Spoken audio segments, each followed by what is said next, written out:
আমি এখন ঘুম থেকে উঠলাম। আমার বোন এখনও ঘুমোচ্ছে, আর মা গেছে বাজার করতে, কারণ আজকে আমার বোনের স্কুল আছে।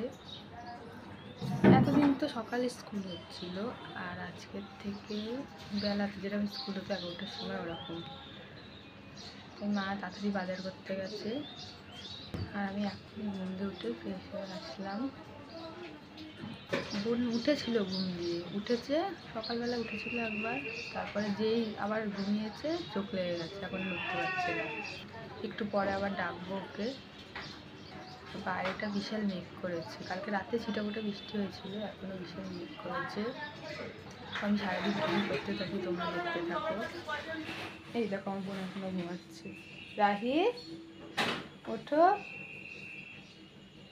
এখন বাজে পুরো 9টা বাজে এখন, আর মা বাজার যাওয়ার আগে ভাত করে গেছে। আর বাজার দিয়ে কি মা বাজার থেকে মাছ নিয়ে এসছে। এই মাছগুলো আমাদের বাড়ি প্রথমেই আসলো, চাদা মাছ নাম। আর মাছগুলো দেখতে অনেকটা পমপ্লেট মাছ যেরকম হয় ওরকম দেখতে। মাছের গায়ে একটু আঁশ নেই, শুধু ওই পেখম না কি বলে ওইগুলো আছে। মাছগুলো কাটতে খুব সহজ, আঁশ নেই, তাও একটু আমি আঁশগুলো একটু ছাড়িয়েছি, গায়ে যে নোংরাগুলো থাকবে তাহলে উঠে যাবে। আর মাছগুলো খুব নরম, মানে কানকড়িগুলো, এগুলো হাত দিয়েও ছেড়া যায়, এত নরম মাছগুলো। পমপ্লেট মাছ যেরকম হয় পুরো ডিটো ওরকমই, একটু একটু 19-20।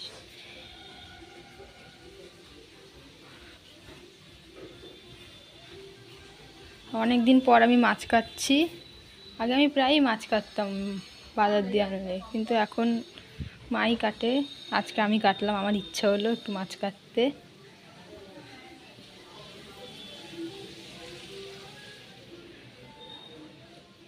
মাছ কাটতে সবে বসেছি, আর বিড়ালগুলো কোথা দিয়ে খবর পায় কি জানি, সব কটা এসে লাইন দিয়েছে। মানে মাছটা সবে বের করেছি আমি, আর এই যে মাছটা কাটা হয়ে গেছে। আনলাম, মাছটা লবণ মাখিয়ে রেখেছি, এবার ভেজে নেব হলুদ দিয়ে। কড়াইটা ভালো করে নিয়েছি গরম, এবার তেল দিয়ে দিয়েছি। এবার মাছগুলো ছেড়ে দেবো এক এক করে। মাছগুলো ভাজা করছি, আমি দূরে দাঁড়িয়ে রয়েছি, কারণ মাছগুলো একটু ফাটছিল। একবার একটু ফাটলো, আমি জানি না মাছগুলো ফাটে নাকি। এই কটা মাছ ভেজে নিয়েছি, আর ওই 3টে ভাজলেই হয়ে যাবে। মাছগুলো কাটার আগে লাগছিল পমপ্লেট মাছের মতো দেখতে, আর এখন দেখে মনে হচ্ছে কি ভোলা মাছ ভাজার পর, কিন্তু মাছগুলোর নাম হচ্ছে গিয়ে চাদা মাছ। এই মাছগুলো আমাদের বাড়ি মানে প্রথমবারই আসলো, আগে এসছে নাকি আমার মনে নেই। এই মাছটা আজকে করবো আলু দিয়ে।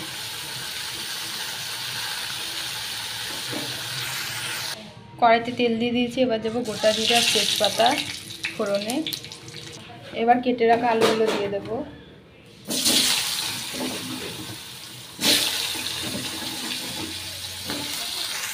লবণ হলুদ দিয়ে আলুটাকে ভেজে নিয়েছি।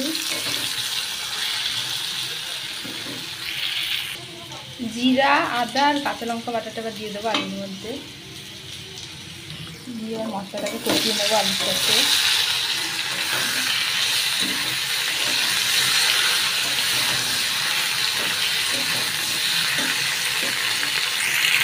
এবার আলুটা কষিয়ে নিয়েছি ভালো করে, এরপর জল দিয়ে দেবো। এতে পেঁয়াজ দিয়ে দিন মাছে, জিরা আদা বাটা দিয়ে করছি। জল দিয়ে দিয়েছি আলুগুলো সিদ্ধ হওয়ার মতো হয়ে গেছে। এবার পাট শাকগুলো ভাজবো। কড়াইতে তেল দিয়ে দিয়েছি, 2টো শুকনো লঙ্কা দিয়ে দিলাম।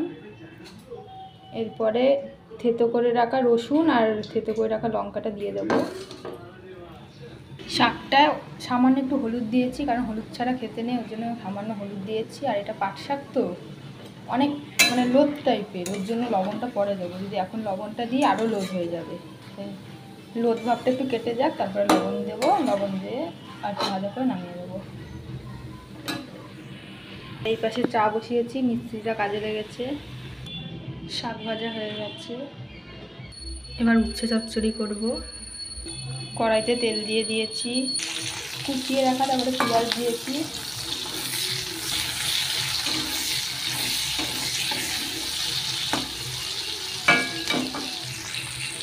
পেঁয়াজটা একটু লাল দিয়ে উচ্ছেটাকে ভেজে নিয়েছি ভালো করে। এরপর সর্ষে আর কাঁচা লঙ্কা বাটাটা দিয়ে দেবো। উচ্ছে চচ্চড়ি হয়ে গেছে, খেতে বসে পড়েছি। এখন বাজে 1:45। আজকে মেনুতে আছে এই যে পাট শাক ভাজা, তোমাদের তো দেখিয়েছি রান্না, তাও একবার বলে দিচ্ছি। উচ্ছে আলু চচ্চড়ি আর চাদা মাছের ঝোল।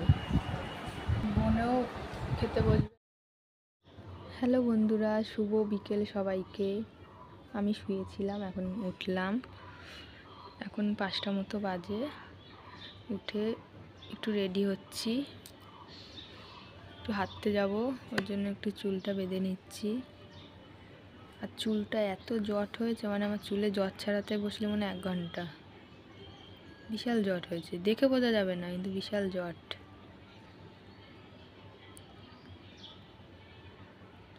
কোনো রকম জট ছাড়ালাম।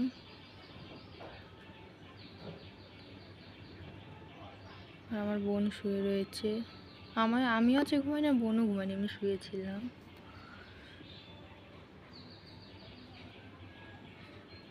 আর চুলটা কাটবো করে কাটাই হচ্ছে না, সময় পাচ্ছি না। ভাবছি আছি না কাল না পরশু, এরকম করতে করতে কাটাই হচ্ছে না চুলটা। দেখি কালকে একটু কাটতে হবে চুলটা। আর কাটতেও ভাল লাগে না, কাটার পর তখন মায়া লাগে, তখন মনে হয় কেন কাটলাম চুলটা। দেখো কি জট। চুলটা বেঁধে নিয়েছি সুন্দর করে। এবার একটু কাজল পরছি। বিকেলবেলা একটু না সাজলে ভালো লাগে নাকি। কাজলটা পরে নিচ্ছি। আমার তো বিকালবেলা একটু সাজতে ইচ্ছা করে।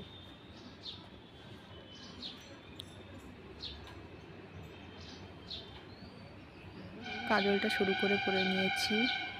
আমি কাজল শুরু করেই রেডি হয়ে গেছি পুরো বিকেলে, চুল বেঁধে। আর তোমাদের সাথে আমার কিছু কথা আছে। তোমরা অনেক কেউ আছো দেখছি, মানে ভিডিও পুরো দেখছো না।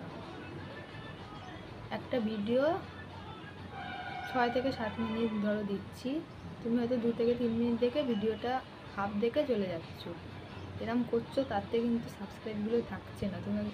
সাবস্ক্রাইবগুলো তোমরা যে করছো, ওরকম হাফ ভিডিও দেখে সাবস্ক্রাইবগুলো যাচ্ছে গিয়ে। তোমরা ভিডিও ফুল ওয়াচ করবে, মানে পুরো ভিডিওটা দেখবে না, কিন্তু সাবস্ক্রাইবগুলো থাকছে না, যাচ্ছে গিয়ে। আবার অনেক কেউ আছো, আমি ধরো তাদের চ্যানেল সাবস্ক্রাইব করলাম এখন, তারা আবার আমি দেখি 5 মিনিট কি 1 ঘন্টা পরে সে আমার চ্যানেলটা সাবস্ক্রাইব করে দিচ্ছে। এরকম করলে কিন্তু সাবস্ক্রাইবগুলো থাকছে না। আমি সাবস্ক্রাইব করার পর, আমি সাবস্ক্রাইব করার 24 ঘন্টা পরেই তোমরা সাবস্ক্রাইব করবে। আর যে তোমরা হাফ ভিডিও দেখছো, হাফ ভিডিও দেখে কমেন্ট করছো, সাবস্ক্রাইব করে যাচ্ছ গিয়ে, এতে কিন্তু সাবস্ক্রাইবগুলো থাকছে না। কিছুক্ষণ হয়তো থাকছে, তারপরে কেটে যাচ্ছে।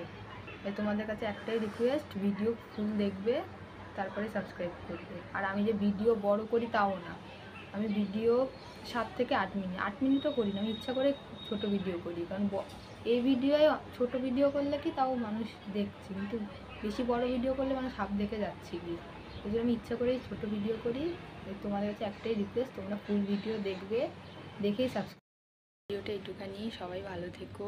আর সবাইকে একটু সাপোর্ট করো, কারণ ইউটিউব এরকম একটা প্ল্যাটফর্ম, কেউ কারো সাপোর্ট ছাড়াই হতে পারবে না। তো সবার পাশে থেকো, সবাইকে সাপোর্ট করো। ভালো থেকো সবাই, দেখা হচ্ছে নতুন একটা ভিডিওর সাথে। টাটা।